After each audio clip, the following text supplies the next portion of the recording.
are on the last leg of our Art of Tasting tour. From one rooftop to another, we're here at QT Perth. We've travelled around the country and I have learnt so much about the art of appreciating champagne. What tip do you have for me today? So we're going to look at the final step in enjoying champagne, and that is the appreciation. What's in the glass and how to evaluate that. So I thought we might start by getting you to open the bottle because you've become a master at this now. You sure you trust me? We're about to find out. And then we'll talk a little bit and introduce the Blanc de Blanc. And then after that, we will jump into the tip on how to appreciate champagne. Here I go.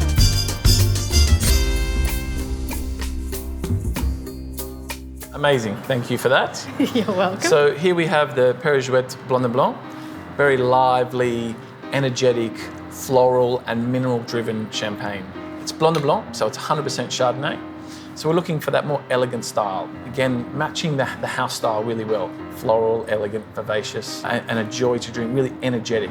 Okay, so that sounds fantastic in theory, and all throughout the Art of Tasting tour, we've been tasting champagne, but this has a little extra dimension. There's a few tips and tricks you want to teach me. Yes, so we've gone through temperature, we've gone through opening a bottle, we've gone through pouring and serving, and now what's in the glass. What we can see, what we can smell, and what we can taste.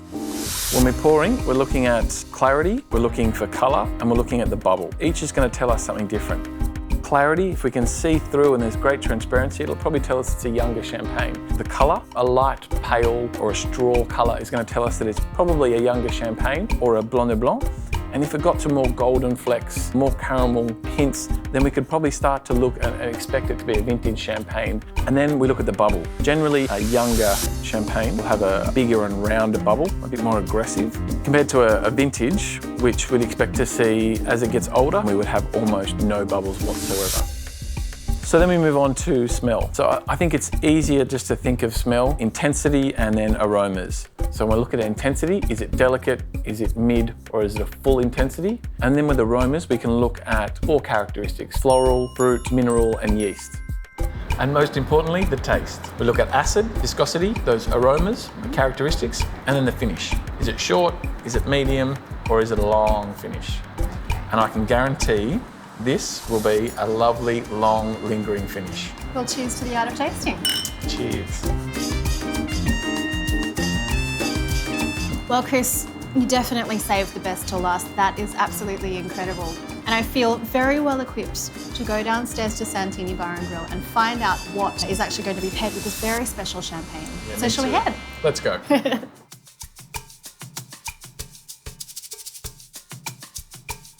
So here we are at Santini Bar and Grill with Executive Chef Nic. It's so lovely to meet you. Nice to have you guys here.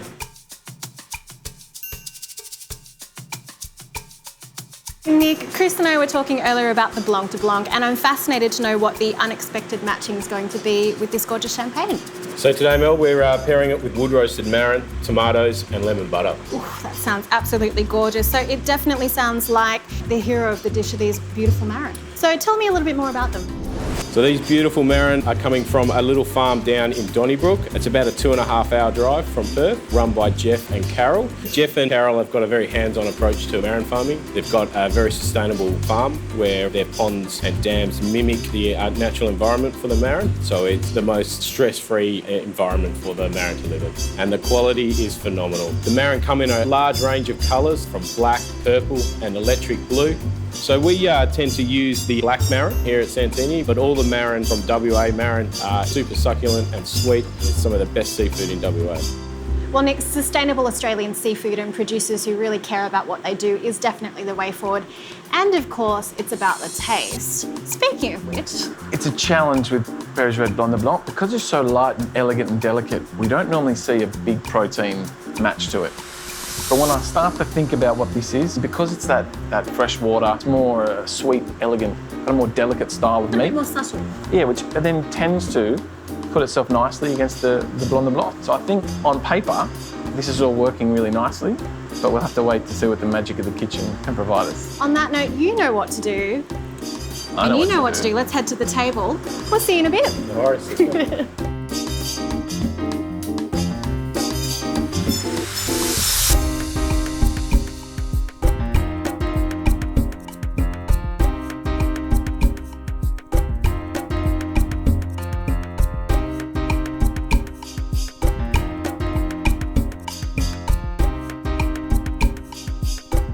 That looks absolutely gorgeous. I mean, what a riot of colour. This is Western Australia on a plate with the Blanc de Blanc. Thank you so much for having us. No worries.